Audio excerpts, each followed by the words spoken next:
Շատ կարևոր նորություն իմացանք երեք Բերլինում, եւ որ Հայաստանի Հանրապետությունում Գերմանիայի դեսպանը ասաց, որ մյուս տարվանից հունվարից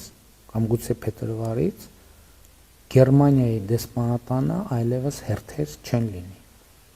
Ընդ որում մենք արդեն բավականին երկար ժամանակ աշխատում ենք Եվրամիության մեր գործընկերների հետ, ասելով, որ մարդիկ մեզ չեն հասկանում։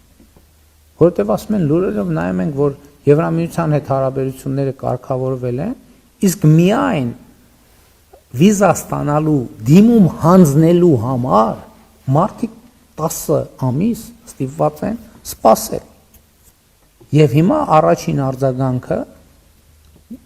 Հայաստանի Հանրապետությունում Գերմանիայի դեսպանատանն էր, ով ամենաբարձր մակարդակով պաշտոնապես հայտարարեց, որ մյուս տարվա սկզբից երևի որպեսզի հիմա հայտարարեմ շատ մեծ աժոտաժ